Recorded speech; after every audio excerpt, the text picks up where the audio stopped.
प्यारे बहनों और भाइयों, मेरा नमस्कार स्वीकार हो। आज हम बताएंगे कि कौन परमात्मा को नहीं जानता है। इसके विषय में आप सुनिए।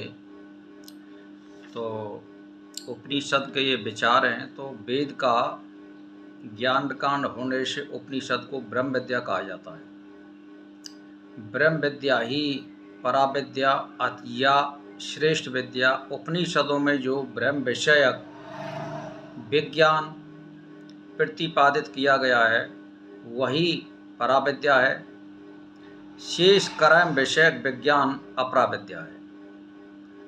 आप समझ लो, उपनिषदों में जो ब्रह्म विषयक विज्ञान प्रतिपादित विद्या है वही पराविद्या है। यानी जो विज्ञान पर आधारित विद्या है उसको पराविद्या कहते हैं। शेष कर्म विषयक विज्ञान अपराविद्या है। यानी हम जो कर्म करते हैं उसमें जो विद्या हमें प्राप्त होती है उसको अपराविद्या कहते हैं। जैसे मान के चलिए हम गणित सीख रहे हैं, विज्ञान सीख रहे हैं, शास्त्र सीख रहे हैं या उनका अध्ययन कर रहे हैं, ये सब अपराविद्या में आती है। और अपराविद्या किसे कहते हैं? अपराविद्या कहते हैं ज्ञान को, विचार करना और अनुसंधान करना, अपनी बुद्धि में सत विचार लाना और उन पर अनुसंधान करना, ये पराविद्या कहलाती है। तो आप यही पराविद्या है, यही कर्म विषयक विज्ञान अपराविद्या है। इसे कर्म विद्या भी कहते हैं। कर्म विद्या तत्काल फल नहीं देती है। यानी जो हम कर्म करते हैं वो तत्काल फल नहीं देती है। जैसे मान के चलिए हम कोई डिग्री प्राप्त कर रहे हैं MBBS की या इंजीनियर संबंधी, तो हमें 4-5 साल उसकी पढ़ाई पढ़नी पड़ेगी। तब जाकर के हम किसी सरकारी नौकरी में सिलेक्शन हो या ना हो, या हम प्रैक्टिस करें तो उसमें फल प्राप्ति में हमें देरी की प्राप्ति होगी। यानी फल हमें देरी से प्राप्त होगा। तो कालांतर में उसका फल मिलता है कर्म विद्या का। कर्म फल विनाशी भी होता है, यानी उसका फल दे करके वो नाश भी हो जाती है। तो ऐसे ही इसमें क्या है कि इसके विपरीत ब्रह्म विद्या तत्काल फल देती है, ब्रह्म विद्या, और यह फल अविनाशी होता है। इसीलिए ब्रह्म विद्या श्रेष्ठ है। जैसे मान लो ब्रह्म विद्या का फल क्या होता है? ब्रह्म विद्या का जो फल होता है वो परमात्मा से मिलन का फल होता है, जो अविनाशी होता है, जिसका कभी नाश नहीं होता है। हमारी मुक्ति हो जाती है और हमें परमात्मा से मिलन हो जाता है। जैसे मान के चलिए, मैं आपके लिए उदाहरण देकर के बता रहा हूँ। जैसे मान के चलिए ये जो स्थिति है हमारी, ये परमात्मा प्राप्ति की स्थिति है। जो हमारे बीच में जो गैप आया है ना, इसमें परमात्मा है। और जब हम इस हाथ को यूँ मिला देंगे तो इसका मतलब क्या है? वो संसारी है और ग्रस्त का भोग कर रहा है, यानी वो संसार में लिप्त है।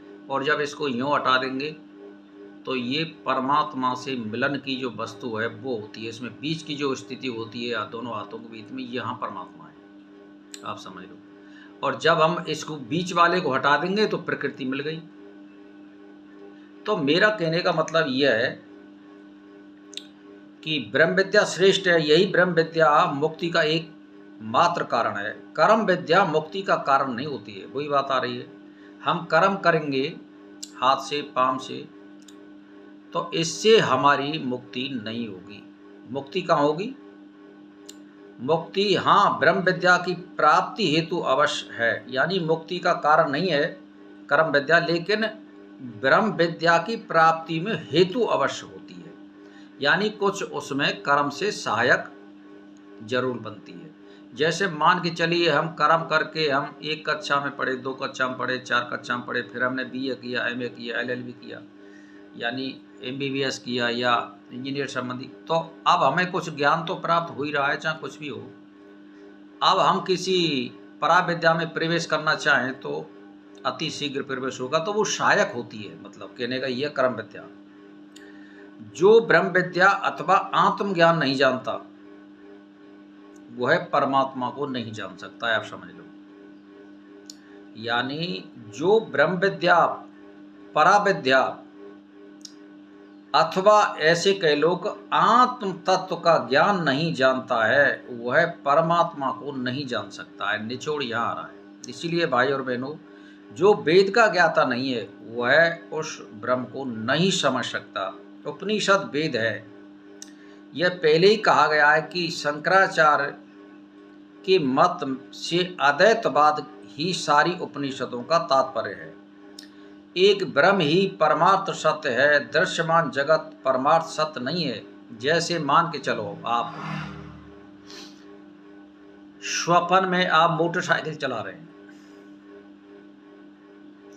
और आपका एक्सीडेंट हो जाता है, तो आप सोचेंगे रे मैं तो मर गया और ये क्या हो गया, भाई बुरा फंस गया। आप जगेंगे तो वो कुछ नहीं, तो वो कहाँ गया।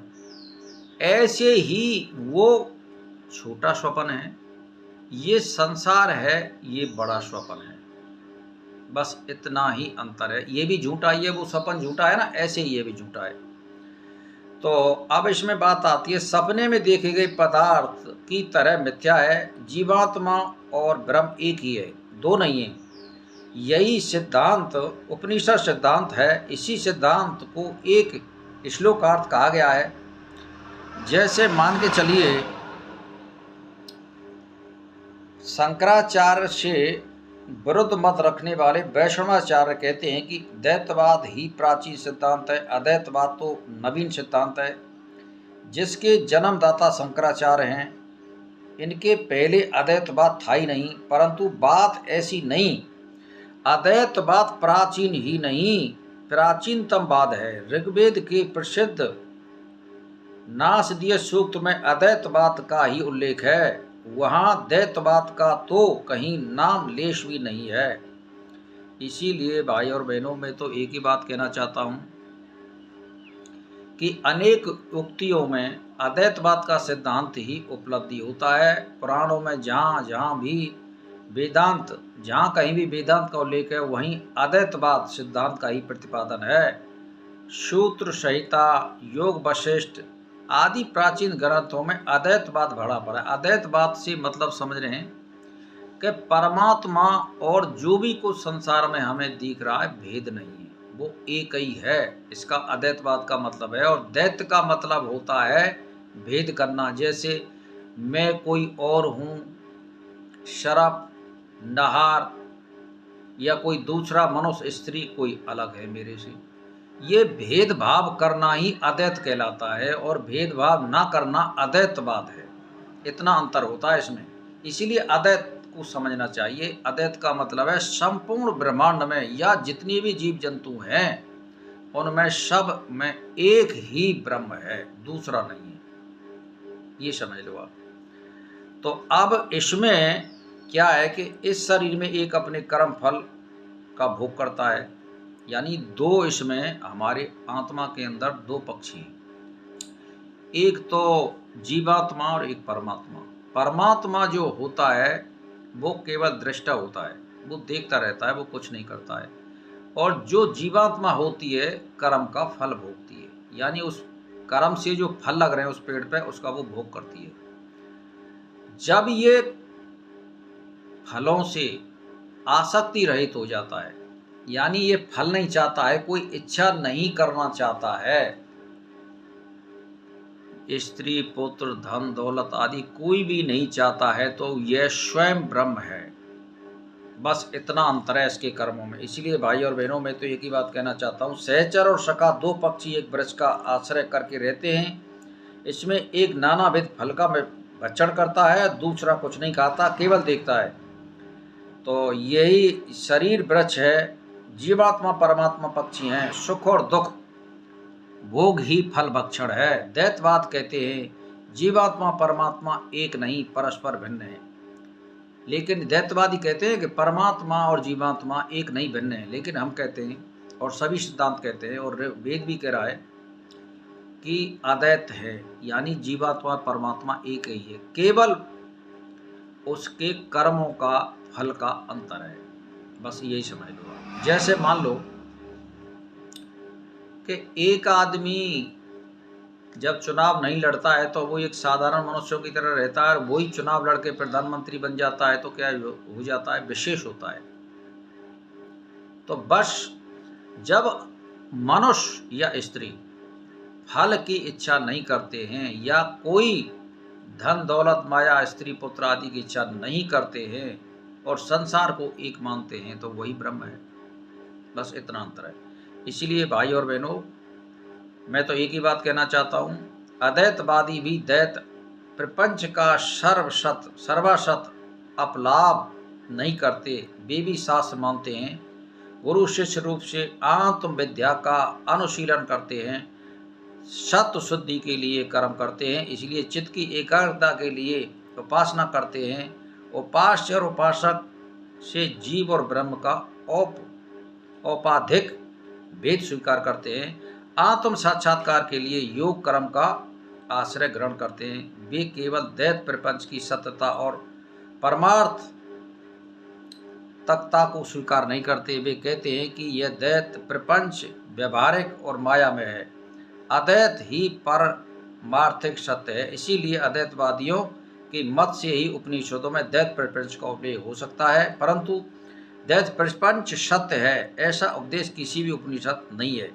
हाँ, दैत प्रपंच का माया यत्व उपनिषदों में भी अवश्य उपदिष्ट है। इसलिए उपनिषद स्पष्ट ही आदेश है कि माया द्वारा परमेश्वर अनेक रूपों से दृष्ट होता है, यानी जो भी कुछ दिख रहा है माया रूप से ये भी परमात्मा ही है। पेड़ है, पौधा है, पशु है, पक्षी है, ये तुम्हें जो भी कुछ दिख रहा है ये परमात्मा का रूप है, ऐसे समझ लिए। जब ऐसे समझोगे तो हमारी आत्मा में और बाहरी क्षेत्र में कोई अंतर नहीं रह जाता है। इसीलिए भाई और बहनों, मैंने बहुत कुछ समय में, थोड़े समय में बहुत कुछ बता दिया है, इस पर विचार करें। इसी के साथ मेरा नमस्कार।